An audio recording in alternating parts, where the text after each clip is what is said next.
quand la tristesse arrive, je sais tu es là, toujours près de moi. Bon samedi, bienvenue à votre émission La Victoire de l'amour. J'espère que vous allez bien ce matin, qu'on se prépare à vivre une très, très belle fin de semaine. Comme à tous les samedis, on rejoint pour sa chronique notre ami Stéphane et l'homélie par quelqu'un qu'on aime beaucoup de Paris, le bon père Michel Marie.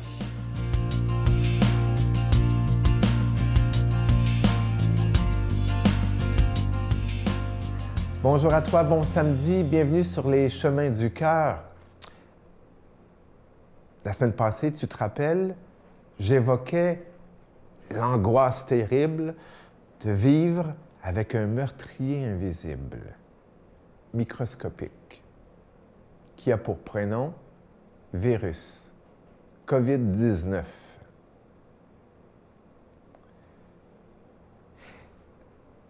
Cette peur du virus microscopique, nous le savons, parce que c'est la réalité,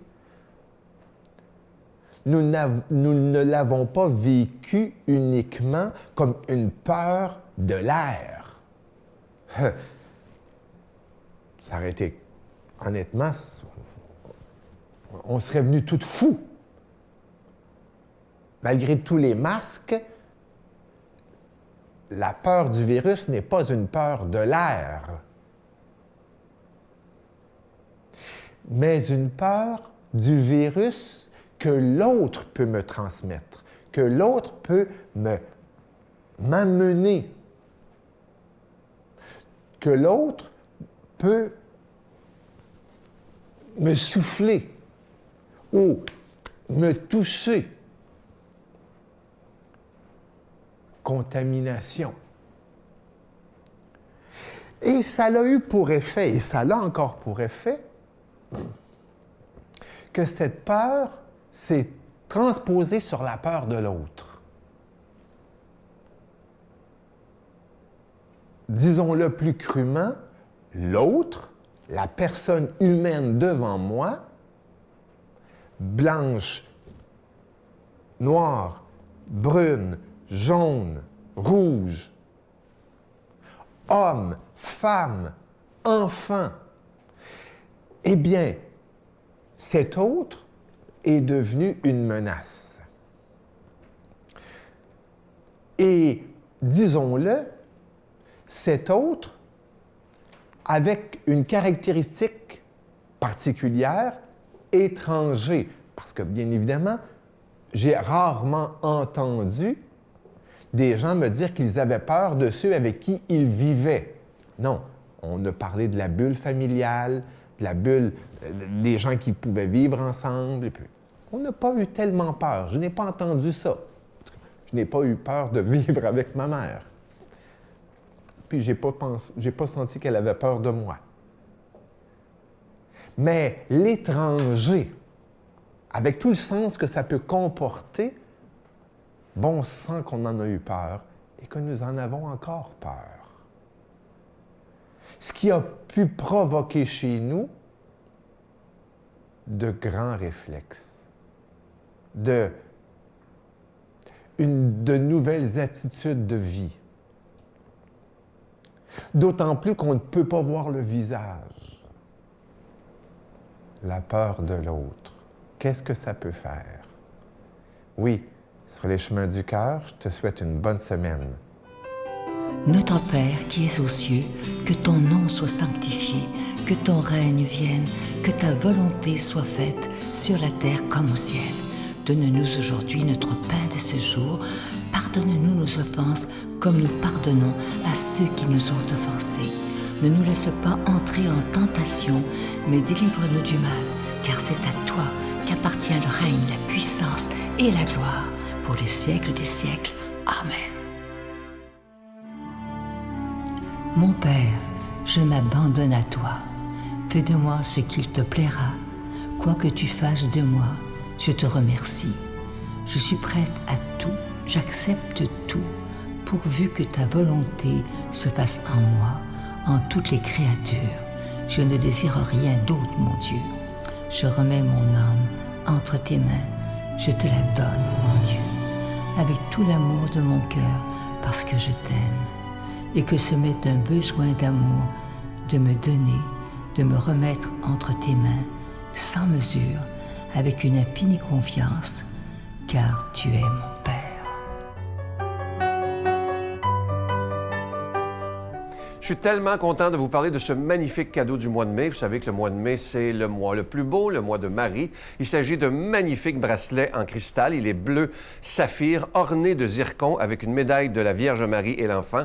Ce bracelet, il est déjà béni. Je vous rappelle que vous le recevrez avec un don de 25 $ et si vous en voulez deux, avec un don de 40 $ parce que ça se donne vraiment bien en cadeau. Alors, je vous remercie de tout cœur de ce que vous ferez pour la Victoire de l'amour en ce mois de mai. Je vous donne l'adresse, la Victoire de l'amour, case postale 120, succursale Boucherville à Boucherville, le J4B 5E6, je vous la redonne. La Victoire de l'amour, case postale 120, succursale Boucherville à Boucherville, le J4B 5E6. Également par téléphone, par carte de crédit du lundi au vendredi de 8h30 à 16h30 dans le 514-523-4433, 523-4433 ou sans frais le 1-888-811-9291, 1-888-811-9291 et aussi sur notre site Internet, le www.lavictoiredelamour.org. Je vous rappelle, pour ceux qui se posent des questions sur le don par Internet, est-ce que c'est sécuritaire? Moi, je vous dis, c'est notre site Internet, il est sécurisé, donc il n'y a aucun problème. Et évidemment, c'est extrêmement rapide. Je vous rappelle ce magnifique cadeau du mois. Il a été fait sur mesure pour la Victoire de l'amour. C'est un bracelet en cristal bleu saphir orné de zircon avec une médaille de Marie et l'enfant. Et ce bracelet, il est déjà béni. Je vous remercie de tout cœur de ce que vous ferez pour la Victoire de l'amour. Merci de votre grande générosité et merci aussi de votre prière soutenue pour la Victoire de l'amour.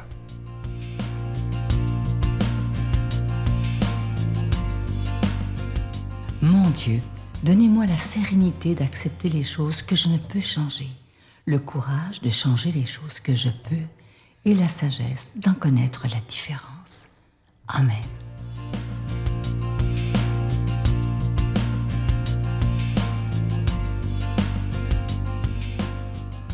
Bon samedi à vous tous, amis que j'aime. Évangile de Jésus-Christ selon saint Jean. En ce temps-là, Jésus disait à ses disciples, « Si le monde a de la haine contre vous, sachez qu'il en a eu d'abord contre moi. Si vous apparteniez au monde, le monde aimerait ce qui est à lui. Mais vous n'appartenez pas au monde, puisque je vous ai choisi en vous prenant dans le monde. Voilà pourquoi le monde a de la haine contre vous.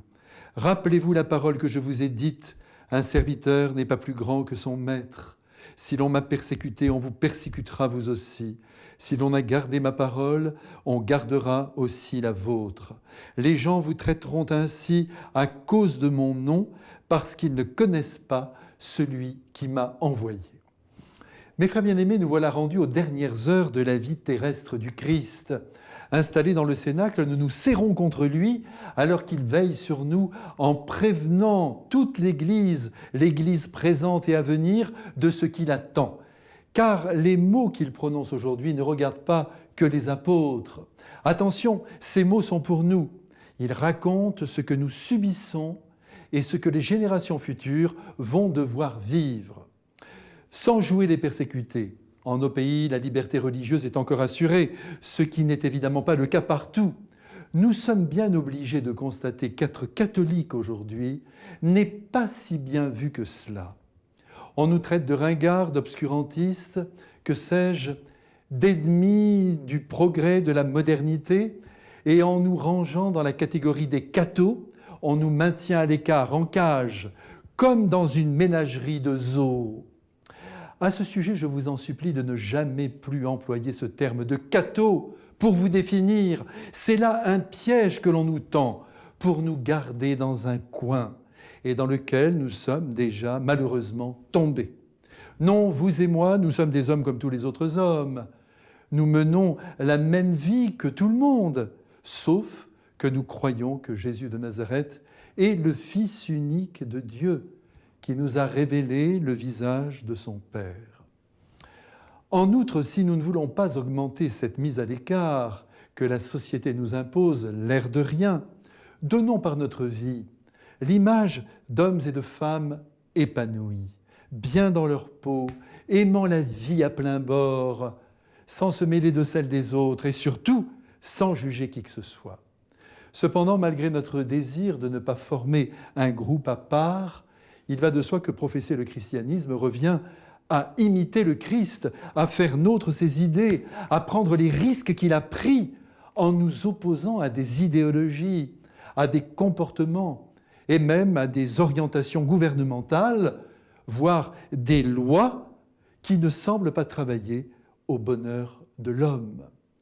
Et évidemment, dès qu'on ouvre la bouche, dès que l'on s'oppose à la bien-pensance, les tensions se lèvent et les persécutions peuvent jaillir.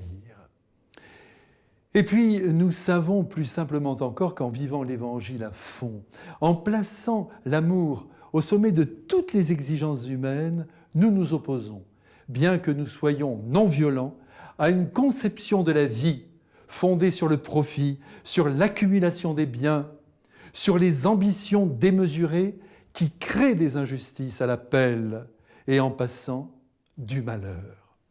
Être soi, être fidèle à ses idées, dans la mesure où elles sont détectables dans l'Évangile, attention, eh bien c'est notre devoir. Soyons donc clairs, le Christ a été persécuté jusqu'à la mort pour avoir été fidèle jusqu'au bout à ce que le Père lui avait demandé de révéler au monde. Et en s'opposant ouvertement aux pharisiens, eh bien il a pris de grands risques. Notamment, vous le savez, il a fustigé les conceptions religieuses non conformes à la loi de son Père. Et en priorité, il a fustigé la sacro-sainte loi du sabbat, pratiquée de manière bornée et hypocrite. Et ce n'est pas tout. Il a défendu aussi les sans-lois, les pécheurs publics, contre tous les procureurs de la terre, jusqu'à évoquer leur droiture, et même à dire qu'ils nous précéderaient dans le royaume de Dieu. Ah, notre Seigneur a joué une carte dangereuse, et il nous supplie d'en faire autant.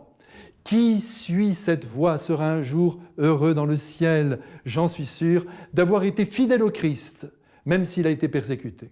Tous les tièdes seront vomis, c'est du moins ce que le Christ affirme dans l'Apocalypse.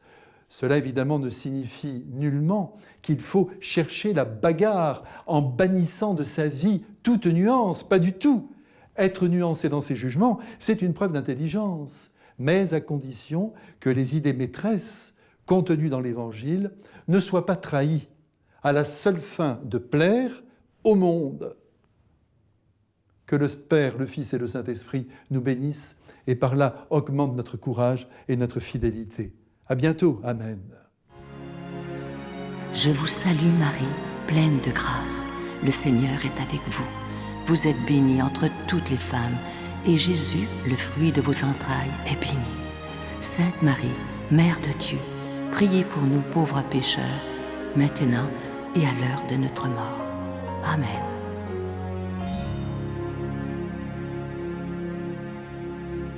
Je vous invite à ne pas manquer l'émission de demain. Évidemment, c'est la fête des mères et je reçois avec beaucoup de joie quelqu'un qui répond au téléphone à la Victoire de l'amour. Il s'agit de notre amie Lucie. Vous allez voir, bon, premièrement, elle est maman, elle aussi, mais vous allez voir quand elle nous parle de sa foi, c'est extraordinaire. Vous allez voir aussi tout ce qu'elle fait pour les gens qui appellent à la Victoire de l'amour. Même moi, j'en suis ému lorsqu'elle me le raconte à l'émission. Écoutez bien ça demain. C'est une femme avec un cœur extraordinaire, notre chère Lucie. Alors, ne manquez pas ça pour la fête des mamans. Demain, je vous souhaite une belle journée et moi, je vous attends, comme d'habitude, demain. Bye. Tu t'assois à côté d'une personne âgée, tu ne peux pas t'imaginer ce que tu peux apprendre. Et même si je me perds la nuit, les rôles sont inversés aujourd'hui. C'est le jeu de la vie. Je veille sur celle qui m'a tout appris.